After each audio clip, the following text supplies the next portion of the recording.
Abelardo, debo confesarte esto. General de 94 años llama a Abelardo antes de morir. Su último deseo, dejó al candidato presidencial destruido. 2 de la madrugada. El teléfono de Abelardo de la Espriella sonó con la insistencia de las emergencias que no pueden esperar. Al otro lado de la línea, una voz que temblaba entre la urgencia y el respeto. Doctor de la Espriella, soy el coronel Méndez, director del Hospital Militar de Bogotá. Disculpe la hora, pero es extremadamente urgente. El general Julián Santamaría está en sus últimas horas. Ha pedido verlo específicamente a usted. Dice que tiene algo que Colombia debe saber antes de morir. Algo que solo usted puede entender. Abelardo se incorporó en la cama de su residencia en Bogotá, donde había llegado apenas 2 días antes después de cerrar compromisos en Italia. Su esposa Ana Lucía lo miró con preocupación desde el otro lado de la cama. El nombre del general Santamaría resonaba en su memoria como abogado penalista. Había escuchado sobre él. Un militar legendario, veterano de operaciones contra las guerrillas en los años 70, condecorado múltiples veces, respetado incluso por quienes habían sido sus enemigos. Pero se había retirado hacía más de 30 años y desde entonces vivía en el anonimato absoluto. Voy para allá, respondió sin dudar. Preparen todo para que pueda entrar discretamente. Esto no puede filtrarse a la prensa. 40 minutos después, su camioneta blindada se detenía en la entrada restringida del Hospital Militar Central. La madrugada bogotana estaba fría y silenciosa. Solo el sonido de las máquinas médicas y los pasos apresurados de enfermeras rompían la quietud de los pasillos. Lo escoltaron hasta la habitación 412 del 4º piso, en la unidad de cuidados especiales para oficiales retirados de alto rango. Cuando entró, la escena lo golpeó con fuerza inesperada. El general Julián Santamaría, 94 años de vida dedicada al servicio militar, yacía conectado a múltiples tubos y monitores. Su cuerpo finalmente se rendía después de décadas de batallas, operaciones secretas y una vida entera defendiendo la patria.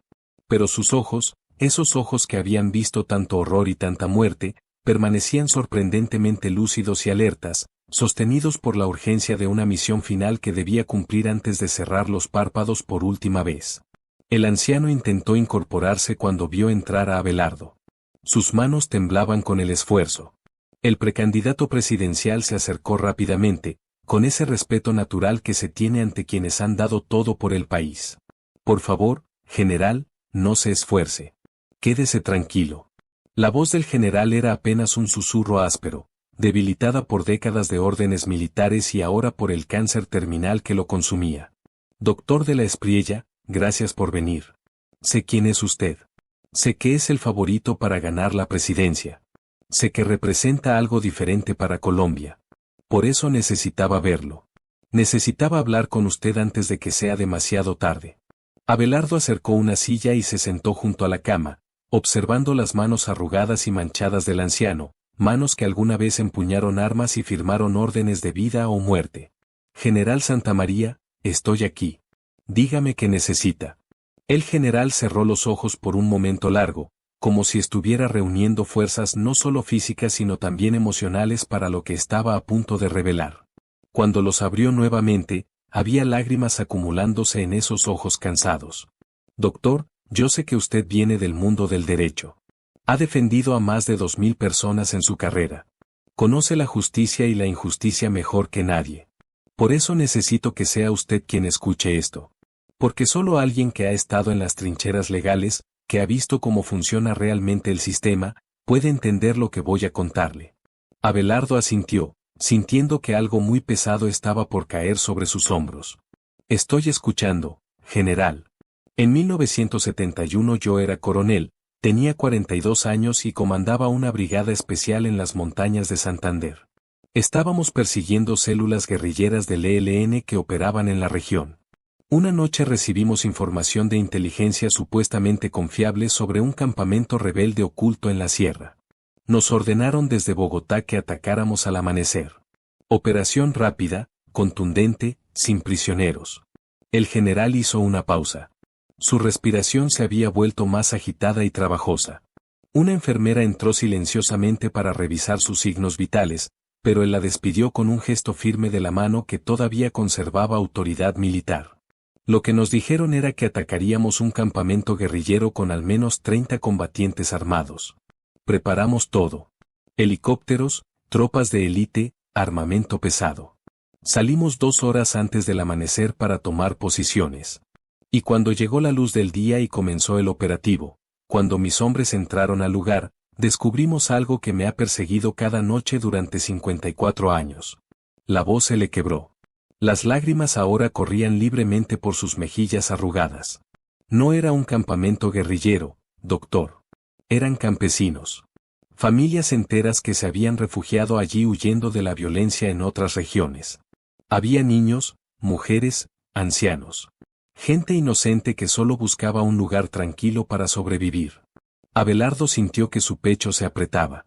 Como abogado penalista había escuchado confesiones terribles a lo largo de su carrera, pero había algo en la forma en que este anciano militar lo contaba que indicaba que esto era diferente, que esto era algo que cambiaría su comprensión de muchas cosas. Algunos de mis soldados, cuando se dieron cuenta de lo que estaba pasando, dejaron de disparar inmediatamente. Se negaron a continuar. Gritaban órdenes de alto al fuego. Pero otros, confundidos por el caos, por el entrenamiento que les decía que debían obedecer, por el miedo y la adrenalina, siguieron disparando.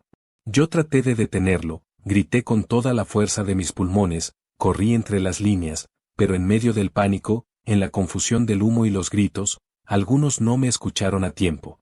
Y para cuando logré control total de la situación, cuando finalmente todos mis hombres dejaron de disparar, ya era demasiado tarde. El silencio que siguió fue pesado como plomo. Abelardo no se atrevía a interrumpir. Cuando terminó, había 52 muertos. 20 eran niños. 28 eran mujeres.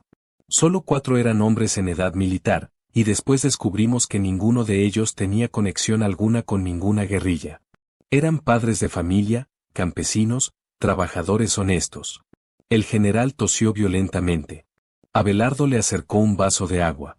El anciano bebió con dificultad, derramando parte del líquido por la comisura de sus labios. Pero lo que sucedió después, doctor, lo que sucedió después fue incluso más criminal que el error mismo. Me comunicaron desde el alto mando en Bogotá. Generales, ministros, gente muy poderosa. Me ordenaron que reportara el incidente como una victoria militar brillante. Que contara a todos los muertos como guerrilleros abatidos en combate. Que presentara armas plantadas como evidencia. Que fabricara la narrativa de una operación exitosa contra la subversión. La voz del general temblaba de rabia y dolor mezclados. Me dijeron que, si yo hablaba la verdad, si yo reportaba lo que realmente había sucedido, sería acusado de incompetencia criminal. Que me someterían a corte marcial. Que mi carrera terminaría en desgracia. Que mi familia sufriría las consecuencias. Me amenazaron, doctor. Me amenazaron con destruir todo lo que yo amaba si no guardaba silencio y firmaba los reportes falsos. Abelardo sintió rabia creciendo en su interior. Como defensor del Estado de Derecho, como alguien que había dedicado su vida a buscar justicia dentro del marco legal, escuchar esto le revolvía las entrañas. Yo era relativamente joven todavía, continuó el general. Tenía una esposa que amaba. 3 hijos pequeños que dependían completamente de mi salario. Mi padre había sido militar, mi abuelo también. Era todo lo que mi familia conocía. Y tuve miedo, doctor. Tuve un miedo terrible de perderlo todo, de ir a prisión, de dejar a mi familia en la miseria. Así que hice algo imperdonable, algo con lo que he vivido como una maldición todos estos años. Guardé silencio. Firmé los reportes falsos. Dejé que esas 52 víctimas inocentes fueran registradas oficialmente como guerrilleros muertos en combate. Acepté una condecoración por esa operación. Recibí un ascenso. Las máquinas conectadas al general emitían pitidos constantes. Su corazón trabajaba con dificultad. Pero hubo hombres bajo mi comando que no aceptaron el silencio. 6 soldados y un teniente. 7 hombres buenos, honorables, que tenían conciencia moral. Ellos se negaron rotundamente a firmar los reportes falsos. Amenazaron con contar la verdad a la prensa, a organizaciones de derechos humanos, a quien quisiera escuchar. Dijeron que preferían ir a prisión antes que vivir con esa mentira. El general cerró los ojos. El dolor de la memoria era claramente visible en cada arruga de su rostro. El alto mando actuó rápido y sin piedad. Los acusaron de deserción frente al enemigo. Los acusaron de cobardía. Los acusaron de conspiración contra la institución militar.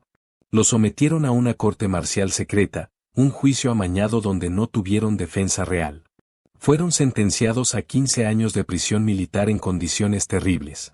Sus nombres fueron manchados públicamente. Sus familias fueron señaladas, humilladas. Algunos de sus hijos fueron expulsados de colegios. Sus esposas perdieron trabajos. Se convirtieron en parias sociales. Abelardo apretaba los puños. Como padre de 4 hijos, como esposo, como alguien que valoraba profundamente la familia, imaginaba el horror de ver a los tuyos sufrir por hacer lo correcto. Cuando salieron de prisión después de cumplir sus condenas completas, nadie les dio trabajo. Nadie los reconoció como veteranos con derechos. El sistema que habían jurado servir los abandonó completamente. 5 de ellos murieron en la pobreza absoluta. Uno se suicidó. Solo uno sigue vivo, tiene 86 años y vive en un asilo en Bucaramanga, olvidado por todos. Y los que siguieron órdenes, los que guardamos silencio como yo, fuimos recompensados generosamente. Yo llegué a general de división. Recibí múltiples condecoraciones. Tuve una pensión excelente. Respeto social. Invitaciones a eventos oficiales. Todo, absolutamente todo construido sobre una mentira gigantesca, sobre 52 tumbas de inocentes y sobre 7 hombres buenos destruidos por hacer lo correcto. El general extendió su mano temblorosa hacia la mesa de noche. Doctor, por favor, abra ese cajón. Abelardo se levantó y abrió el cajón con cuidado. Dentro había una caja de metal vieja y oxidada, sellada con cinta adhesiva amarillenta por el tiempo. La tomó y volvió a sentarse. Ábrala. Con cuidado, Abelardo rompió los sellos y abrió la caja. Dentro había documentos amarillentos y frágiles, fotografías borrosas en blanco y negro, listas escritas a mano con tinta descolorida, mapas marcados, y lo que parecían ser testimonios escritos en hojas sueltas. Esos son los documentos reales de lo que sucedió en 1971. Fotografías del lugar antes de que alteraran la escena del crimen. Testimonios que escribí en secreto de los soldados que estuvieron allí y que me contaron exactamente lo que vieron. Los nombres completos de las 52 víctimas reales que logré identificar visitando la zona meses después en secreto. Los nombres de los 7 hombres que fueron castigados por su honor. Y copias de documentos clasificados que robé de archivos militares que prueban el encubrimiento ordenado desde las más altas esferas del poder. Abelardo examinaba los documentos con manos que comenzaban a temblar. Había fotografías desgarradoras.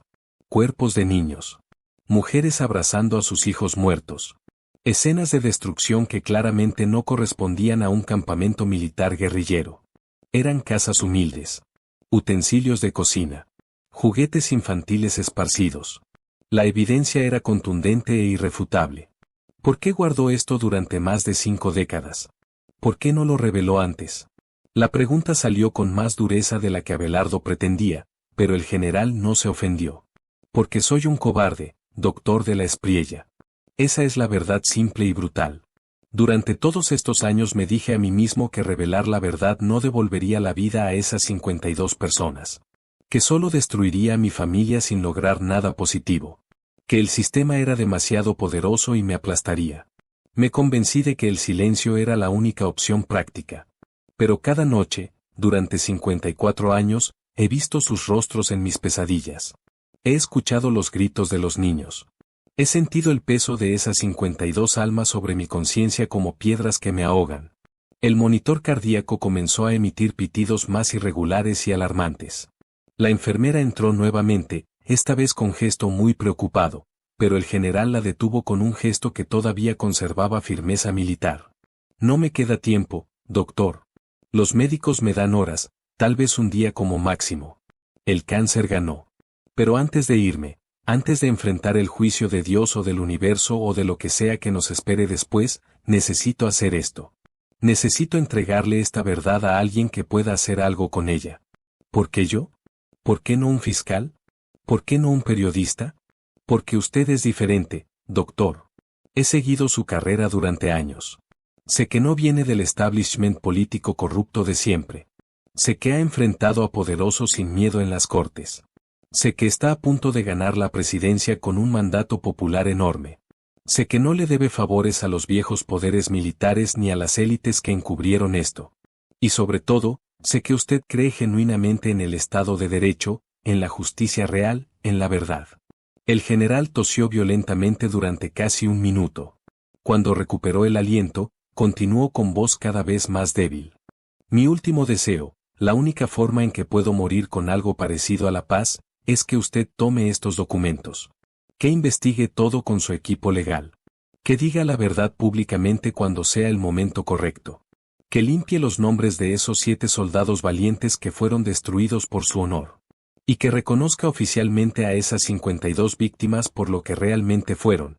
Civiles inocentes asesinados por un error militar seguido de un encubrimiento criminal.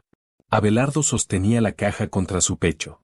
Sentía el peso de la historia, el peso de la responsabilidad, el peso de 54 años de injusticia acumulada. General, esto va a causar una tormenta política gigantesca. Va a reabrir heridas profundas. Hay gente muy poderosa, gente que todavía tiene influencia, que no querrá que esta verdad salga a la luz.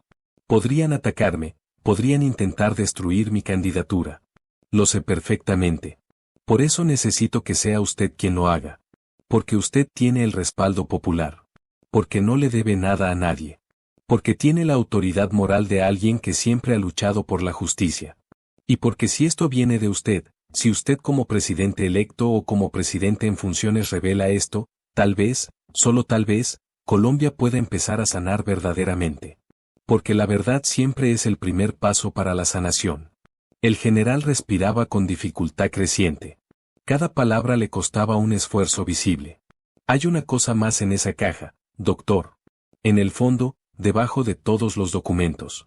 Abelardo buscó cuidadosamente y encontró envuelta en un pañuelo viejo una medalla militar pequeña, opaca, con inscripciones apenas legibles por el paso del tiempo. La levantó interrogativamente. Esa medalla me la entregaron por esa operación. Por matar a 52 campesinos inocentes y encubrirlo exitosamente. La he cargado todos estos años no con orgullo sino como recordatorio físico de mi vergüenza. Cada vez que la miraba me acordaba de lo que hice, de lo que permití, del silencio criminal que guardé. Quiero que usted se la entregue personalmente a la familia de uno de esos 7 soldados castigados. Ellos son los verdaderos héroes de esta historia, no yo. Ellos tuvieron el valor que a mí me faltó. Abelardo sintió lágrimas formándose en sus propios ojos. Este hombre frente a él, este anciano general atormentado por décadas de culpa, estaba entregándole no solo documentos sino una misión moral que trascendía la política. General Santamaría, le doy mi palabra de honor. Le juro por mis 4 hijos, por mi familia, por todo lo que soy, que voy a investigar esto a fondo. Voy a verificar cada documento. Voy a buscar a las familias de las víctimas. Voy a localizar a ese soldado sobreviviente. Y voy a decir la verdad, sin importar las consecuencias políticas. Voy a limpiar esos nombres y voy a asegurarme de que esas 52 víctimas sean reconocidas con la dignidad que merecen. El rostro del general se relajó por primera vez desde que comenzó la conversación. Una sonrisa débil pero genuina apareció en sus labios agrietados. Gracias, doctor. Gracias por darme esto. Ahora puedo irme en paz. Ahora puedo cerrar los ojos sabiendo que la verdad finalmente saldrá. Dígale a Colombia que lo siento. Dígales a esas familias que durante 54 años he querido pedirles perdón, pero no tuve el valor. Dígales que sus muertos no fueron olvidados, que alguien sí guardó la memoria, aunque fuera en secreto. Abelardo tomó la mano del general con firmeza. Sintió la fragilidad de esos dedos que alguna vez empuñaron armas y firmaron órdenes. Se lo diré, general. Se lo prometo. Los monitores comenzaron a sonar con alarmas más fuertes y urgentes. El equipo médico entró corriendo a la habitación. Abelardo fue empujado suavemente hacia atrás mientras doctores y enfermeras rodeaban la cama, trabajando rápidamente para estabilizar al paciente. Durante los siguientes minutos lucharon con medicamentos, con ajustes en las máquinas, con procedimientos de emergencia. Pero el cuerpo del general, después de haber cumplido su última misión, Después de haber descargado el peso que cargaba desde 1971, había decidido rendirse. A las 4:32 de la madrugada, el general Julián Santamaría Robles, veterano de 3 conflictos armados, condecorado con la Cruz de Boyacá y con múltiples reconocimientos militares, falleció. Pero en sus últimas palabras, susurradas apenas audibles mientras Abelardo sostenía su mano, había dicho algo que el precandidato presidencial nunca olvidaría. Gracias por escuchar. Ahora los fantasmas pueden descansar. Dígale a Colombia que el silencio mata más que las balas. Abelardo salió de esa habitación transformado. Caminó por los pasillos del hospital militar como si cargara un peso invisible sobre sus hombros. Su jefe de seguridad y su abogado de confianza, que habían esperado afuera durante toda la reunión, notaron inmediatamente que algo monumental había ocurrido. Pero respetaron su silencio. En el camino de regreso a su residencia, mientras Bogotá comenzaba a despertar con los primeros rayos del sol, Abelardo no dijo una sola palabra. Miraba por la ventana de la camioneta blindada, viendo las calles de la ciudad, pensando en las 52 vidas que fueron borradas no solo físicamente sino también de la historia oficial. Pensando en los 7 soldados que fueron destruidos por tener conciencia. Pensando en la responsabilidad que ahora cargaba. Cuando llegó a su casa, Ana Lucía lo esperaba despierta con café recién hecho. Lo conocía lo suficiente para saber que algo grave había pasado. ¿Qué sucedió? Abelardo la abrazó largamente antes de responder. Acabo de recibir la confesión más dolorosa que he escuchado en mi vida. Y con ella, la responsabilidad más grande que he tenido hasta ahora. Le contó todo. Ana Lucía escuchó en silencio, con lágrimas rodando por sus mejillas cuando él describió a los niños muertos, los soldados castigados, el encubrimiento de décadas. ¿Qué vas a hacer? Lo correcto. Lo que siempre he hecho. Buscar justicia. Durante los días siguientes, Abelardo trabajó en absoluto secreto con un equipo reducido de personas de su máxima confianza. Su mejor investigador privado. 2 abogados especializados en derecho militar. Un historiador. Comenzaron a verificar meticulosamente cada documento de la caja del general. Viajaron discretamente a Santander. Ubicaron el lugar exacto donde ocurrió la masacre. Encontraron a ancianos de comunidades cercanas que recordaban aquellos días de 1971, que recordaban familias enteras que desaparecieron y nunca fueron encontradas oficialmente. Localizaron registros civiles antiguos. Partidas de nacimiento. Certificados de defunción que nunca fueron emitidos porque oficialmente esas personas murieron como guerrilleros sin identidad. Pieza por pieza, el rompecabezas empezó a armarse. Y todo confirmaba exactamente lo que el general Santamaría había confesado. El investigador también logró ubicar al único sobreviviente de los 7 soldados castigados. Se llamaba Roberto Durán, tenía 86 años y vivía efectivamente en un asilo modesto en Bucaramanga. Cuando el equipo de Abelardo lo contactó, el anciano al principio desconfió. Había aprendido a no confiar en nadie después de lo que le hicieron. Pero cuando le mostraron la caja del general, cuando le mostraron los documentos, cuando le dijeron que el general Santamaría había confesado todo antes de morir, Roberto Durán lloró como un niño. Durante 54 años nadie me creyó. Mi propia familia pensó que yo era un cobarde. Mis hijos crecieron avergonzados de mi apellido. Morí socialmente hace décadas. Y ahora me dicen que finalmente alguien va a decir la verdad. Abelardo lo visitó personalmente. Se sentaron en el pequeño jardín del asilo durante horas. Roberto le contó todo desde su perspectiva. Cómo había visto a los niños corriendo asustados. Cómo había dejado de disparar inmediatamente. Cómo él y sus 6 compañeros se negaron a firmar los reportes falsos a pesar de las amenazas. Cómo los encerraron en celdas de aislamiento. Cómo los torturaron psicológicamente durante el juicio amañado. Cómo perdieron todo. ¿Por qué no firmó el reporte falso? ¿Por qué arriesgó todo? Roberto lo miró con ojos que todavía conservaban dignidad a pesar del sufrimiento. Porque yo también soy padre, doctor. Porque cuando vi a esos niños muertos pensé en mis propios hijos. Porque si yo firmaba esa mentira, si yo decía que esas criaturas inocentes eran guerrilleros, entonces nada significaría nada. Entonces todo sería permitido. Preferí perderlo todo antes que perder mi alma. Abelardo supo en ese momento que esta historia tenía que salir, sin importar el costo político. Pero también entendía que el momento importaba. Revelar esto en medio de la campaña electoral podría verse como una maniobra política. Necesitaba esperar. Necesitaba primero ganar las elecciones. Necesitaba tener el poder institucional de la presidencia para proteger la investigación de intentos de sabotaje. Guardó todo en 3 lugares seguros diferentes. Hizo copias digitales encriptadas. Distribuyó copias físicas entre personas de absoluta confianza con instrucciones claras de publicar todo si algo le sucedía a él o a su familia.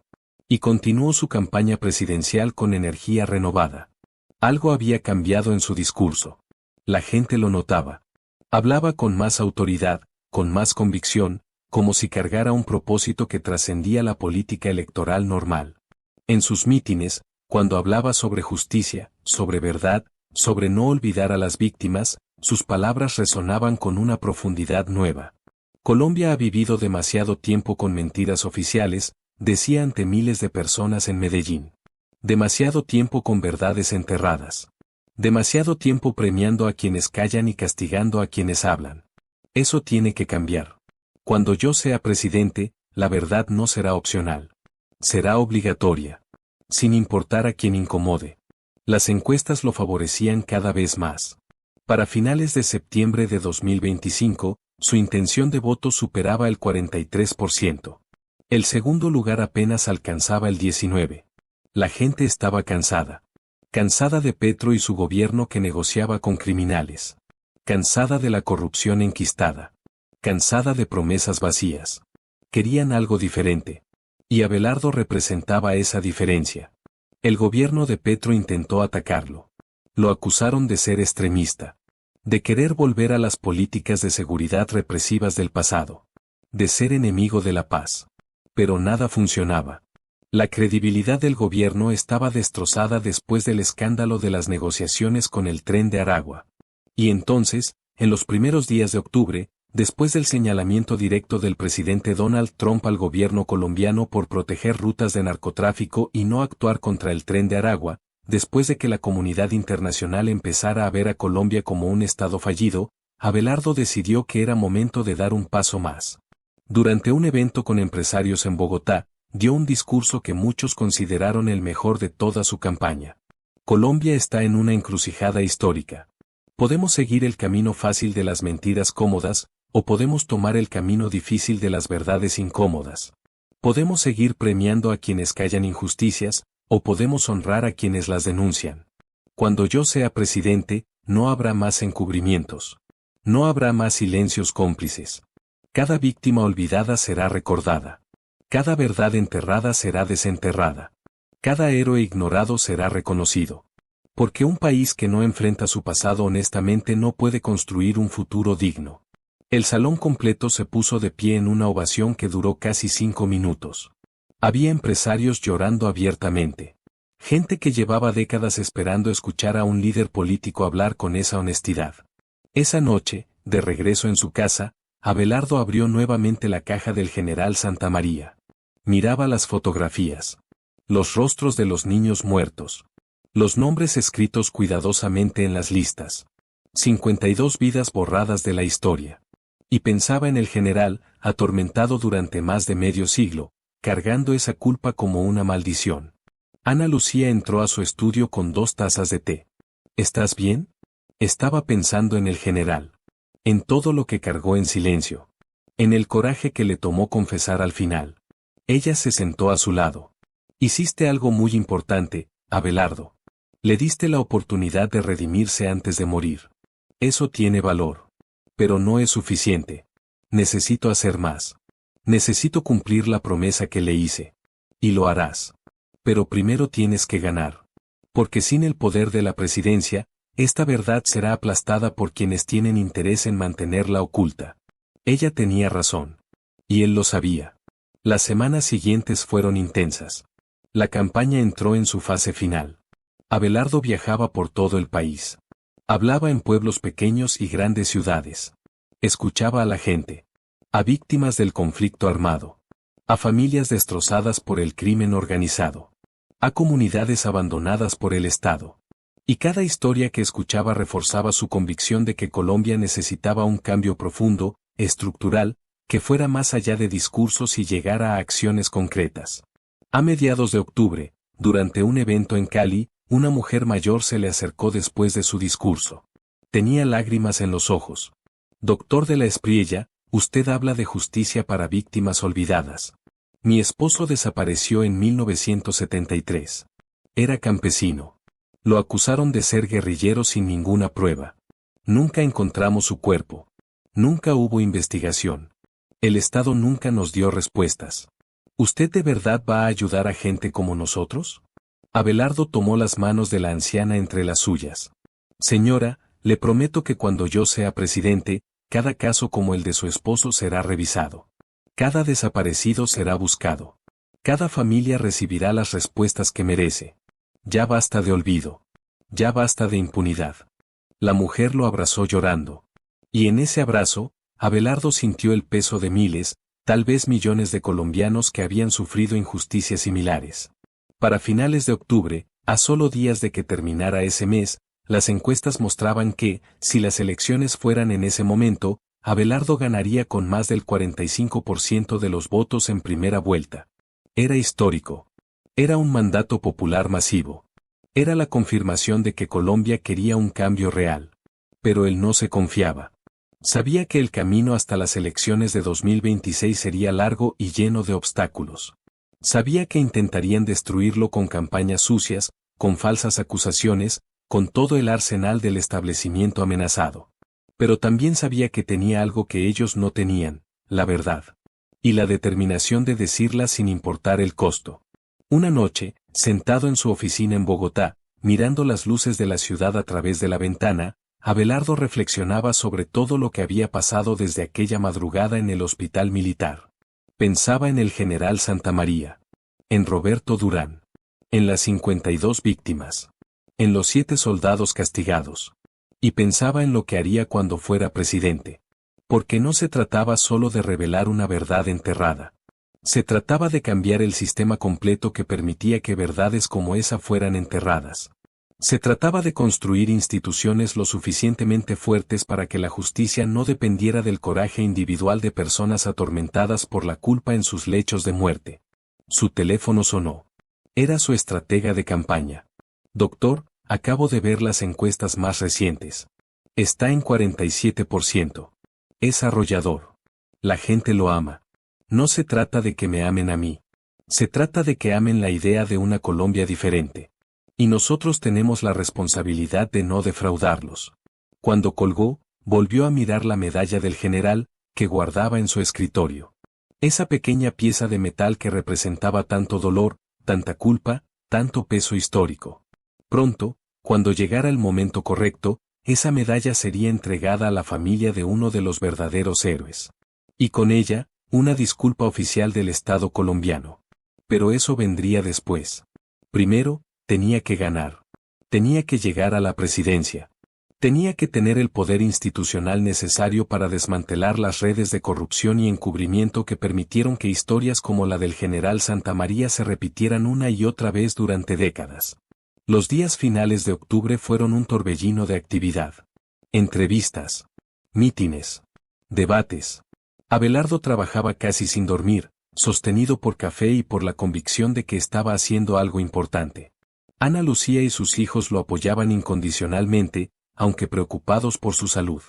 El último día de octubre, durante un evento en Barranquilla, Abelardo dio un discurso que resumía todo su mensaje de campaña. Colombianos, durante demasiado tiempo hemos vivido en un país donde la verdad es opcional y el encubrimiento es normal. Donde los valientes son castigados y los cobardes son recompensados. Donde las víctimas son olvidadas y los victimarios son protegidos. Eso termina cuando yo llegue a la presidencia. No será fácil. Habrá resistencia. Habrá gente poderosa que intentará detenerme. Pero les prometo algo. No me voy a rendir. No voy a callar. No voy a traicionar la confianza que ustedes están depositando en mí. Porque esto no se trata de mí. Se trata de todos los colombianos que merecen vivir en un país justo, honesto, donde la verdad no sea un lujo sino un derecho fundamental. Esa noche, de regreso en su hotel, Abelardo recibió una llamada inesperada. Era el hijo del general Santamaría. Habían hablado brevemente después del funeral, pero no habían vuelto a tener contacto. Doctor de la Espriella, disculpe que lo llame tan tarde. Necesitaba decirle algo. Estuve revisando las cosas de mi padre después de su muerte. Encontré un diario. Escribió en él durante décadas. Y hay páginas y páginas sobre lo que le pasó en 1971. Sobre la culpa que cargaba. Sobre su deseo de confesar, pero su miedo de hacerlo. Y en las últimas entradas, escritas días antes de morir, menciona su nombre. Dice que usted es la esperanza de que finalmente se haga justicia. Quería que usted supiera eso. Abelardo sintió un nudo en la garganta. Gracias por decirme. Su padre fue un hombre complejo. Cometió errores terribles. Pero al final tuvo el coraje de hacer lo correcto. Eso cuenta. ¿Usted realmente va a revelar lo que él le contó? Cuando sea el momento apropiado, cuando tenga el poder institucional para proteger la investigación y asegurar justicia real, sí. Lo voy a hacer. Es una promesa que le hice y que pienso cumplir. Gracias, doctor. Mi padre finalmente puede descansar en paz. Cuando Abelardo colgó, se quedó largo rato en silencio, mirando al techo de su habitación de hotel. Pensaba en legados. En cómo las acciones de una persona pueden resonar décadas después. En cómo un error, por terrible que sea, puede ser parcialmente redimido por la verdad al final. Y pensaba en su propio legado. En lo que dejaría él cuando su tiempo terminara. Quería que fuera algo limpio. Algo honesto. Algo de lo que sus hijos pudieran estar orgullosos sin reservas. Los primeros días de noviembre traerían nuevos desafíos, nuevas batallas, nuevas oportunidades. Pero esa noche, al final de octubre de 2025, Abelardo de la Espriella se durmió con la certeza de que estaba en el camino correcto. Que la verdad, por dolorosa que fuera, siempre era mejor que la mentira cómoda. Y que Colombia, ese país que tanto amaba y por el que tanto estaba luchando, merecía finalmente un gobierno que no le tuviera miedo a la verdad. La caja del general Santa María seguía guardada en la caja fuerte de su oficina en Bogotá. Esperando el momento en que su contenido pudiera ser revelado con el peso completo del Estado detrás. Cuando 52 víctimas olvidadas finalmente pudieran ser recordadas. Cuando 7 soldados destruidos injustamente pudieran ser reivindicados. Cuando Colombia pudiera empezar a sanar verdaderamente las heridas de su pasado. Y así llegamos al final de esta historia. Quiero agradecerte de corazón por acompañarme hasta aquí, por dedicar tu tiempo y atención a este contenido. Cada like, cada comentario y cada suscripción significan mucho para mí y son el motor que me impulsa a seguir creando. Si te gustó este video, no olvides darle like, suscribirte si aún no lo has hecho y activar la campanita para no perderte ningún contenido nuevo. Tu apoyo es invaluable. Antes de despedirme, quiero recordarte que detrás de cada video hay horas de trabajo, pasión y dedicación. Así que, si este contenido te gustó, compártelo con alguien más y ayúdame a llegar a más personas. Gracias nuevamente por estar aquí, por ser parte de esta comunidad. Ahora déjame preguntarte algo que me gustaría saber. ¿Crees que es posible verdaderamente sanar las heridas históricas de un país cuando salen a la luz décadas después? ¿O hay verdades que es mejor dejar enterradas? Déjame tu opinión en los comentarios. Me encantaría saber qué piensas. Y finalmente, la pregunta más importante, ¿crees que Abelardo de la Espriella podría ser el cambio que necesita Colombia? Deja tu opinión en los comentarios.